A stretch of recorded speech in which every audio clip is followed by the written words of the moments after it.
The Honourable Member, Mr Ferguson. Yes, thank you. This is the one we've been waiting. Very good, Minister. Thanks a lot, Mr Speaker. Thanks to the Minister who's just been addressing the debate. It's my pleasure to be able to take my turn at addressing the budget and the Liberals' alternative priorities and to give some perspectives both as a member of this House representing the electorate of Bass, the wonderful electorate of Bass, which I love very deeply, and also in my role as Shadow Minister and part of the Shadow Cabinet. Mr Speaker, the reality is that this budget has caused an immense amount of anxiety and distress throughout the Tasmanian community. The Labor want to close schools, the Greens want to join them. The Labor and Greens wish to cut police numbers by 100 FTE. That's something that is quite shocking and appalling. There's pain being felt right across the Tasmanian community, and it's quite laughable to hear previous speakers from the government side of the House talking and actually not shying away from using phrases like how proud they are that they're growing regional communities. This budget does the opposite to growing regional communities, and sadly it is in fact the price now that Tasmanians have to pay for the financial mismanagement of this Labor Green government. The Liberals' budget response is a very substantial document, and after listening to the debate, I think that was held last Wednesday in this place, the day before the budget was brought down, a couple of members from the government tried to bring in this silly little motion calling on the Liberals to publish some sort of 3-volume exercise, and it was very interesting during that debate, listening to the goings-on between the government and the opposition, and it eventually emerged that the Labor Party in 1998, when they published, Jim Bacon and David Crean published a so-called alternative budget, it was just 3 pages. Just 3 pages of a few words and a few numbers. And the response released today by the Leader of the Opposition, Will Hodgman, and the Shadow Treasurer, Mr Gutwein, makes that so-called alternative budget of 1998 pale into insignificance. Mr Speaker, the government continues to spin to the Tasmanian people that it's a good financial manager. It's telling the people of Tasmania that making the tough decisions by threatening the jobs of thousands of teachers, police and nurses and other frontline service personnel to pull the budget back on track after a so-called surprise budget black hole.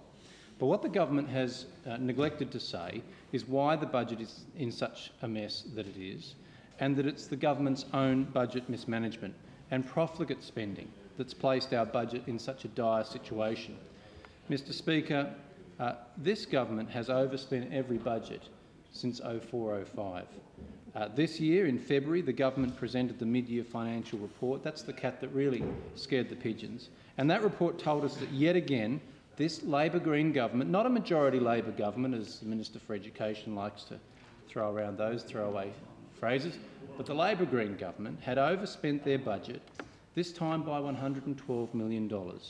And you'd think that after telling the people of Tasmania that their government had yet again overspent its budget, that they would be on track to take the budget back into net debt, that they would have tightened their belts.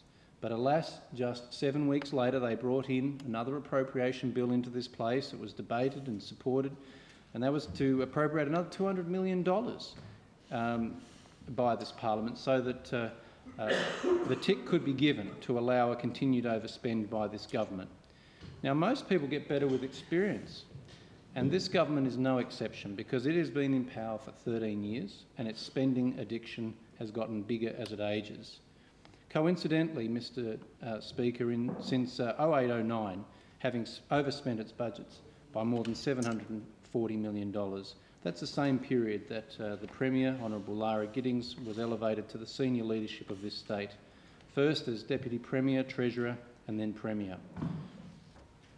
As you might recall, Mr Speaker, in the 6 months leading up to the election campaign in 2010, Labor committed to around $500 million in new expenditure that wasn't included in the budget for that year, $500 million. And we wonder why we're in trouble. And people don't wonder, incidentally, Mr Speaker, people don't wonder about why it was that the former Premier, David Bartlett, and the former Treasurer, Michael Laird, quit and disappeared just prior to the mid-year financial review.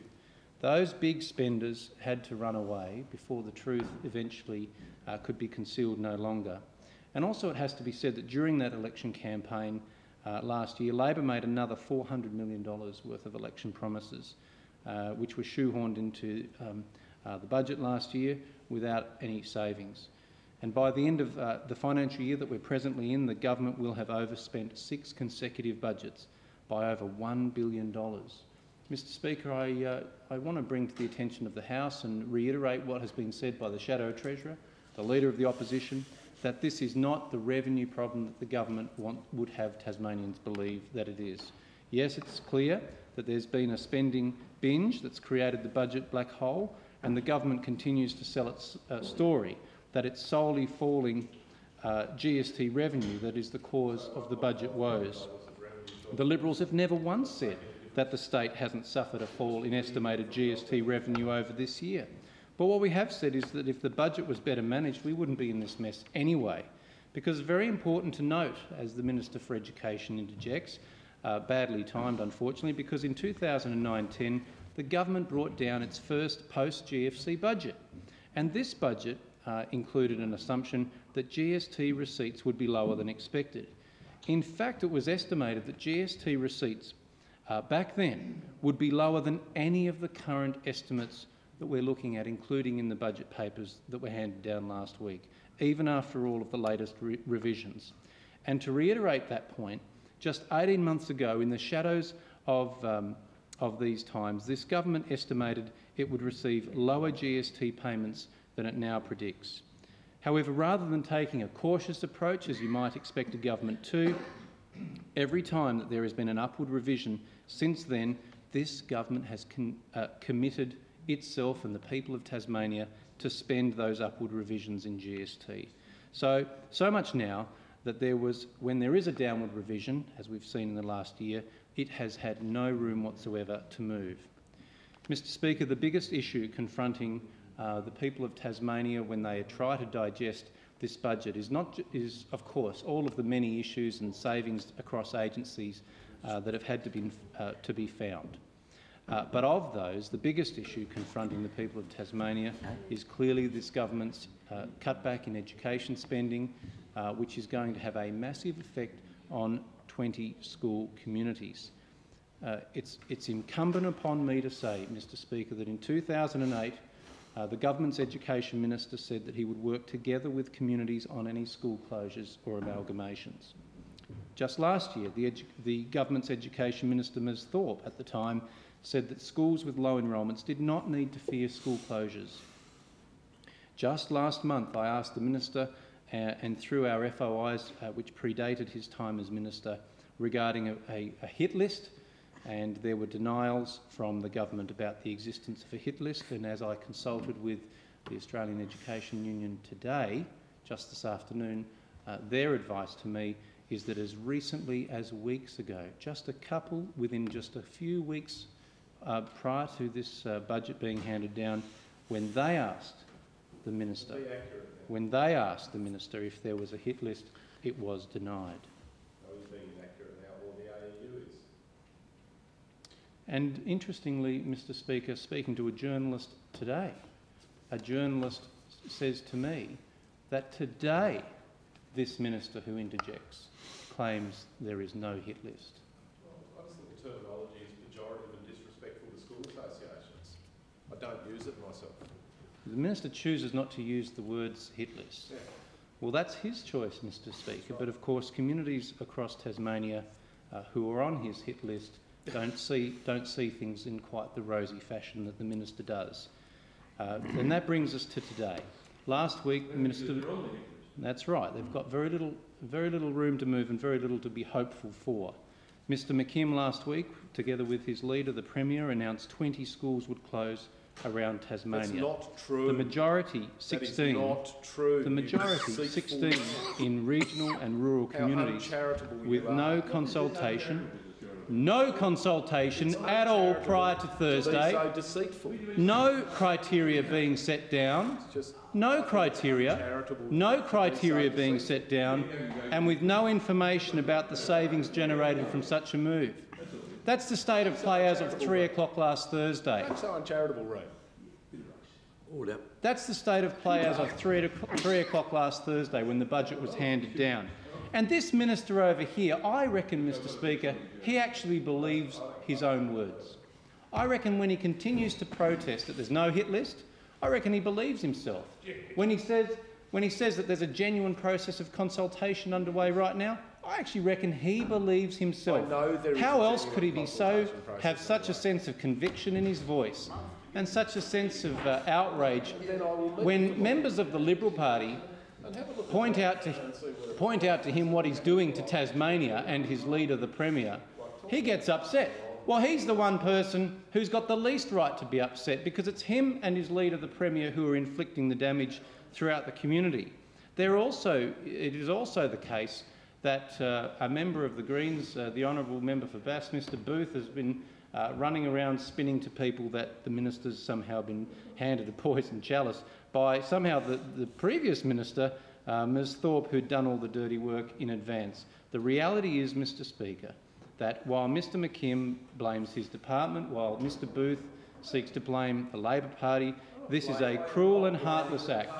The minister has announced his school closure hit list to teachers, students, parents and communities via media release.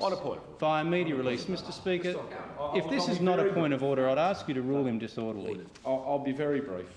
Just for the record, I'm not blaming the department. Mr Speaker, there's not a point of order. Thank you, Mr Speaker. It's a point of explanation, actually. Thank you, Mr Speaker. And, Mr Speaker, I put it to you that the member had his opportunity to give those explanations when he rose to contribute to this debate.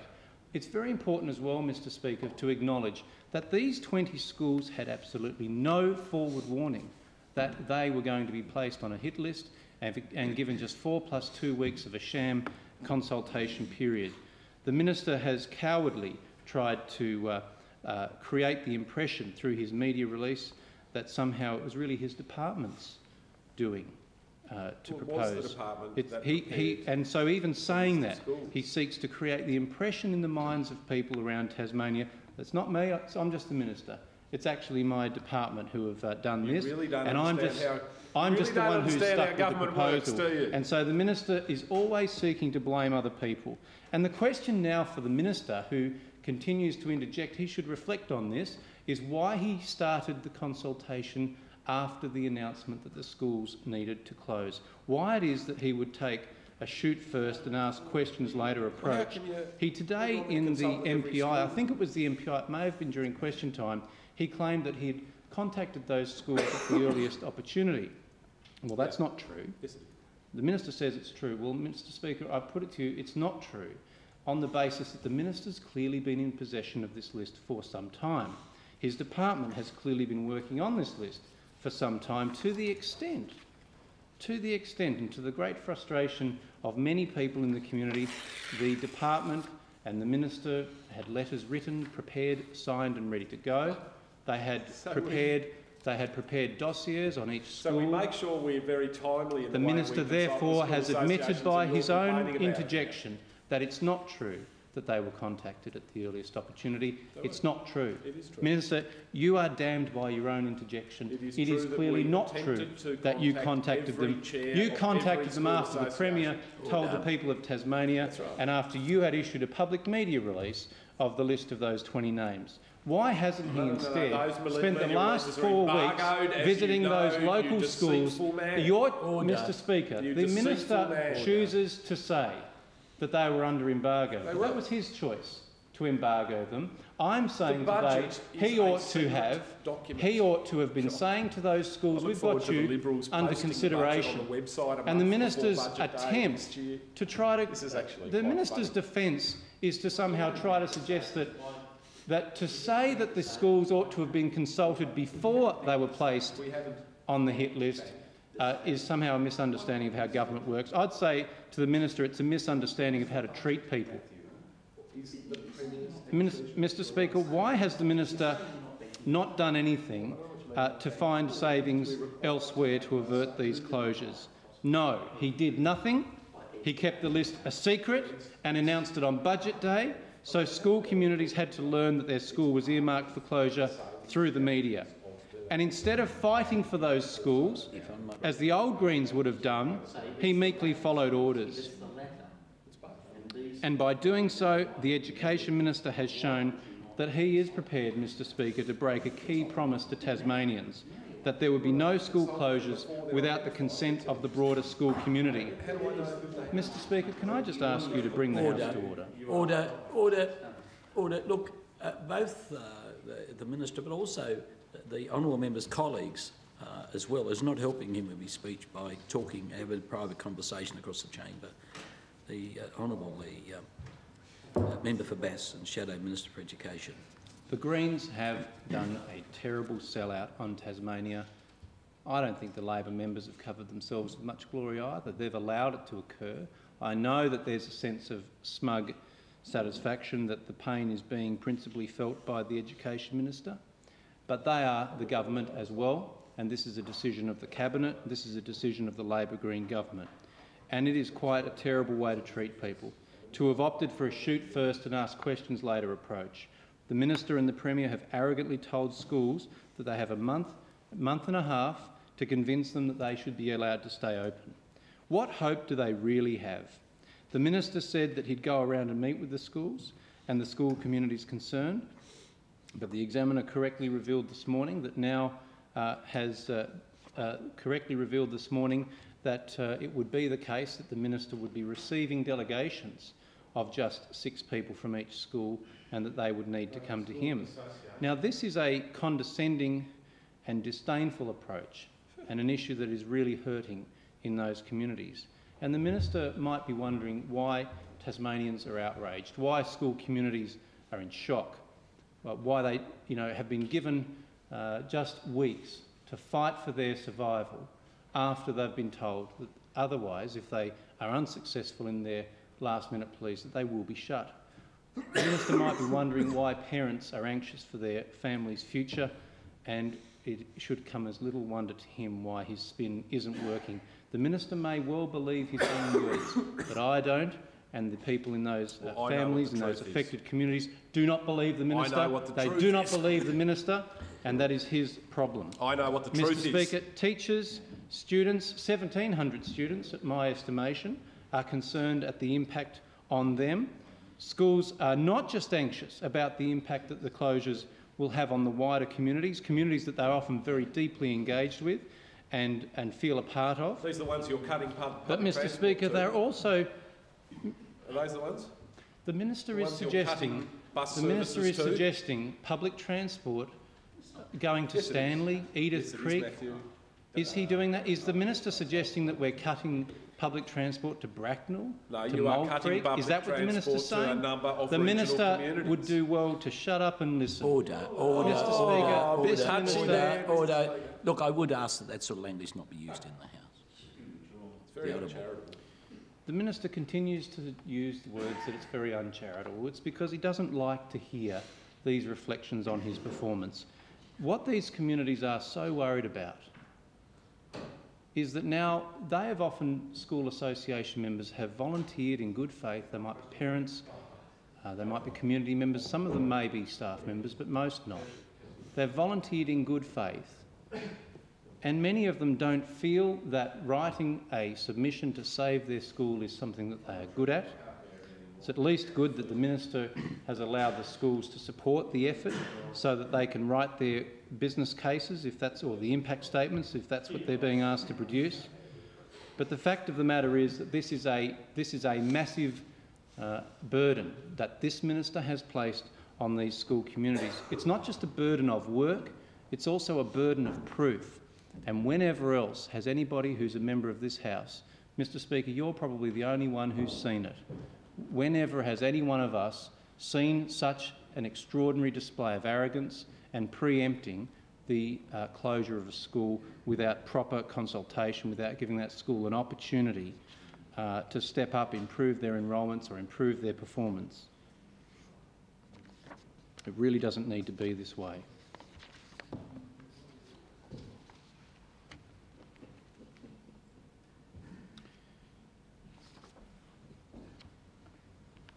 Mr Speaker,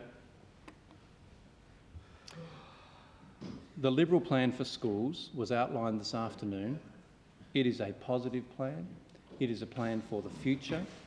It addresses the short-term crisis that has been created by the Labor Green government, and it also provides a pathway and a vision for the future so that we can see improvement in our secondary school sector, and it can see the potential, at least, for the financial resources to be there so that these 20 schools do not need to be shut down.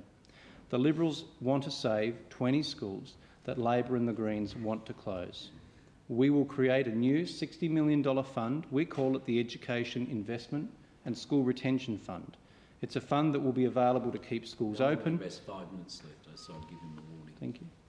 To keep schools open that the government wants to close. We also recognise, while there are challenges of demographic change, consultation with communities should take place first. This is quite a different approach. We recognise in regional areas in particular that the closure of a local school can mean the death of a community, and hours spent on a school bus for children as young as 4 or 5 just is not acceptable.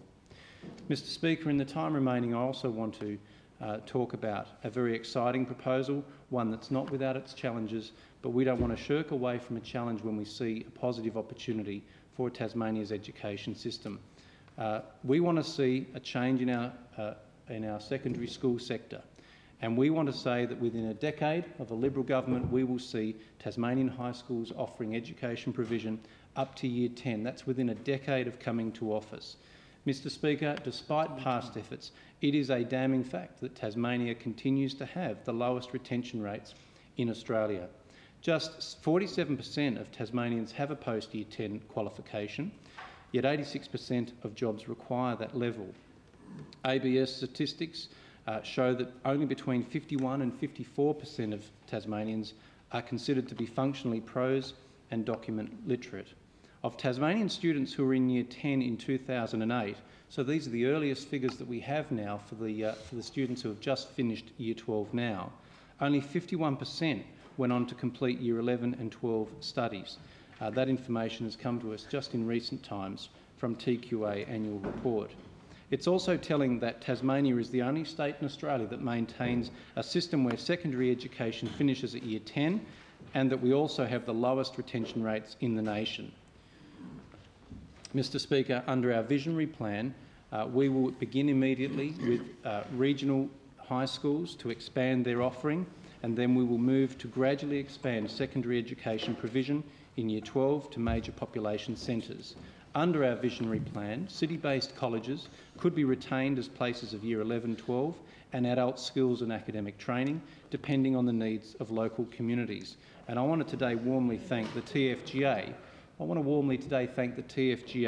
For their positive endorsement of this proposal, which I received earlier today.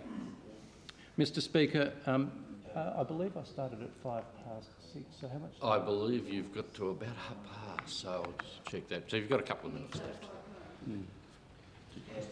Thank you, Mr. 6:35. Thank you.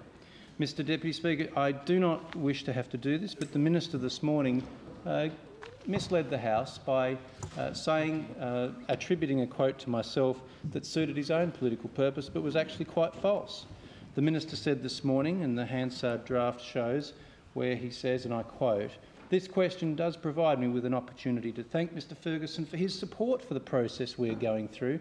I quote from the member when he was interviewed on Leon Compton on ABC Radio yesterday, and he said, quote, "I am open to the fact that in some rural communities, even city communities, where there is a case for either amalgamation or closure, that those things can be countenanced." Later, the Minister continues and says, "I do thank Mr Ferguson for his support for the consultation process that I will be going through." Mr Deputy Speaker, the Minister was either not being entirely honest with the House or was not given the full quote. So I'll continue the quote in the limited time I have by continuing it.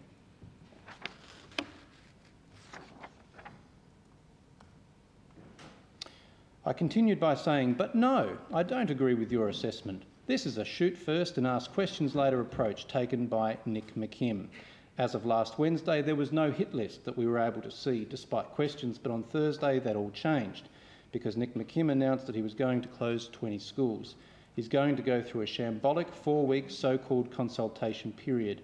And the quote goes on, Mr Deputy Speaker, the Minister has not corrected the record, so instead I have to.